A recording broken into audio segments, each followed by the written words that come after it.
Hello, this is David William Weissner, and this is another episode of David Speaks. On tonight's episode, I'm going to talk about my father, Al Weissner. Unfortunately, my father died about 7 years ago from a combination of Alzheimer's, Parkinson's disease, and diabetes. I think when you reach a certain age, you start to think about mortality and your parents, and then your grandparents, if they're still around. And my father was a wonderful man. Okay, he was a simple man. He loved his family. He loved his grandkids. He loved taking pictures of his grandkids and all of us. He chased us around with a camera, driving us crazy. Um, he was a quiet man. He really was. He worked as a court stenographer in Manhattan for like 38 years. He loved his job. He he bought our house on Staten Island, not because of anything about the house so much. He bought it because it was near the bus stop, the 10X bus stop, which he took every morning into Manhattan to work in the courts.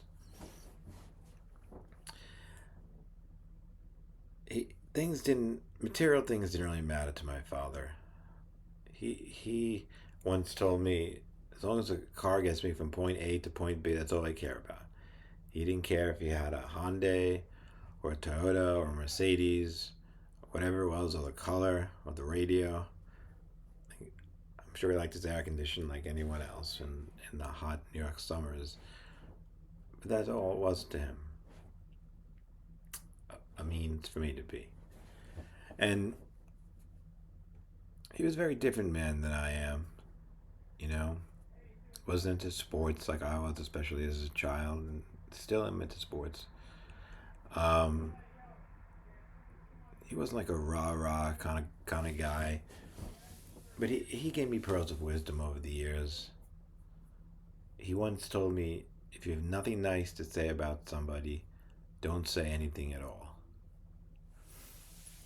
And he meant that, and he lived by that. My father never talked badly about anybody.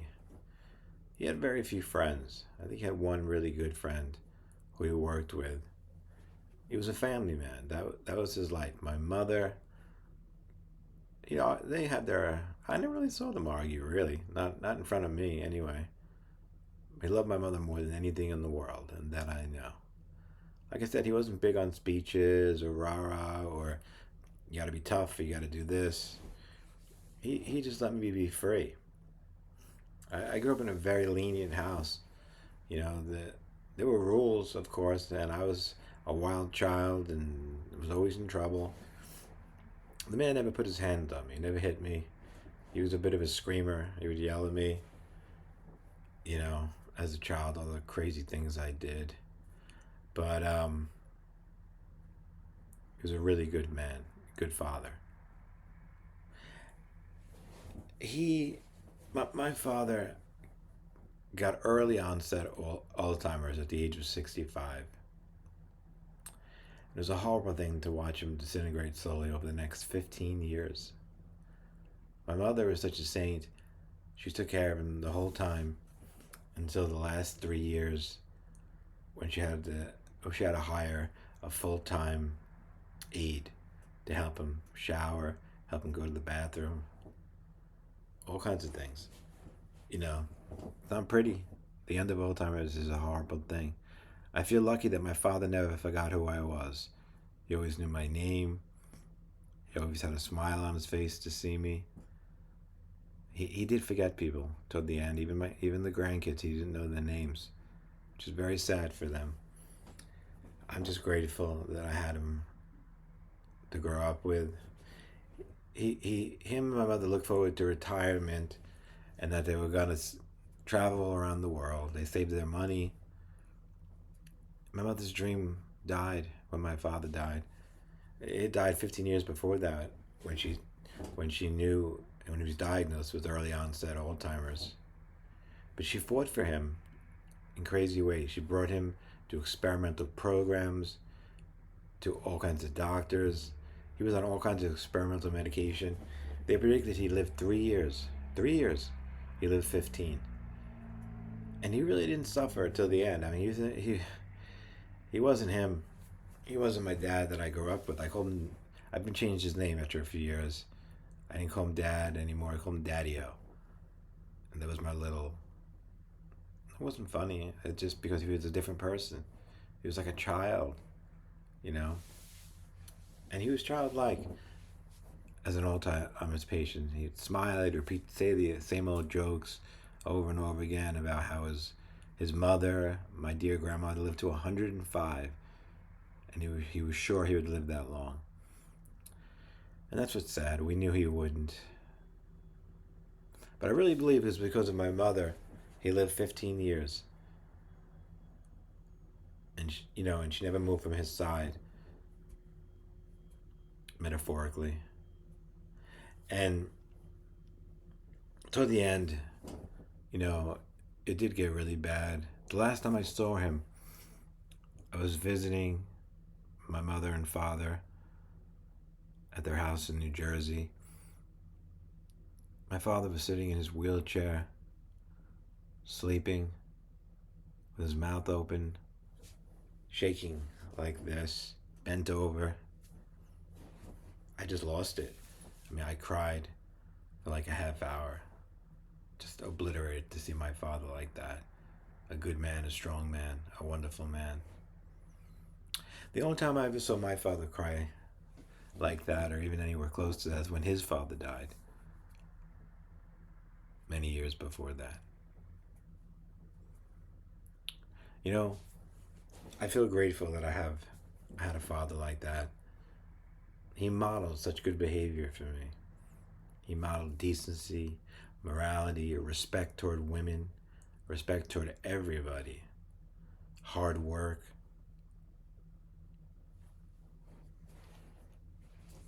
When he retired, he had so many days coming to him because he never took a sick day. He had like 250 days coming to him, and they just added him at the end and paid him regular pay for that. You know, that was his great work ethic. And I think I took that on that mantle of a good work ethic. Even though I've been sick in my life with bipolar disorder since I was 19,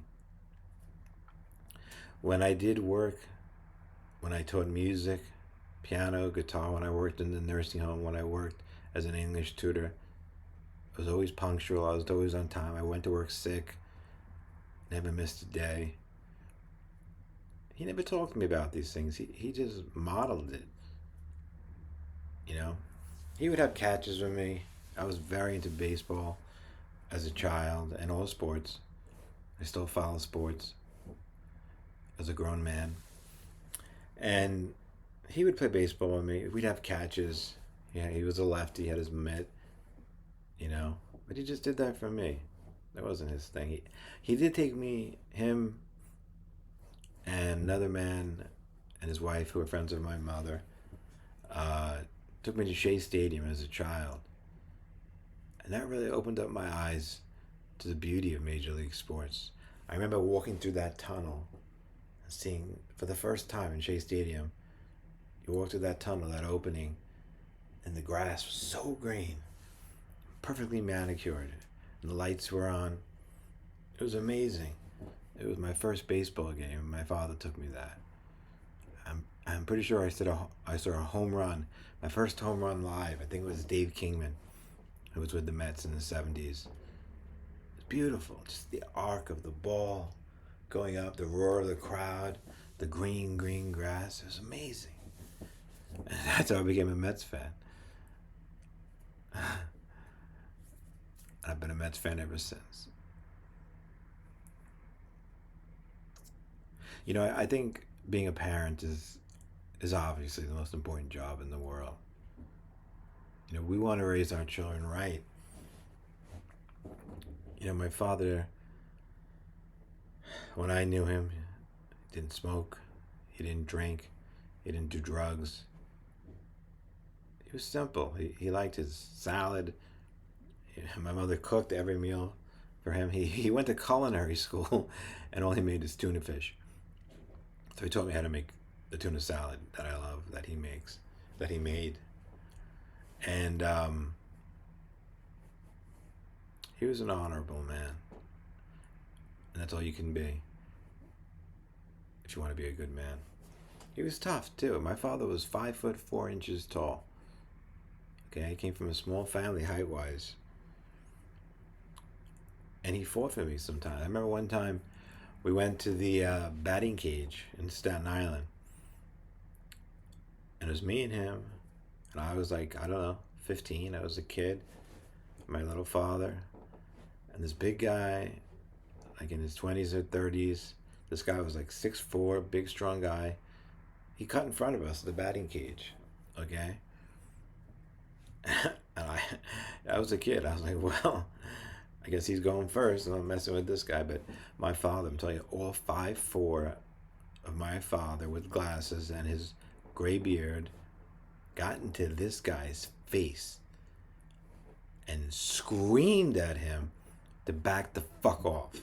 My son is going now. And this guy, he backed the fuck off. Okay? And that was Al Weisner. Okay? Quiet man. He enjoyed, most of his friends that he hung out with were my mother's friends' husbands, and he got to know them.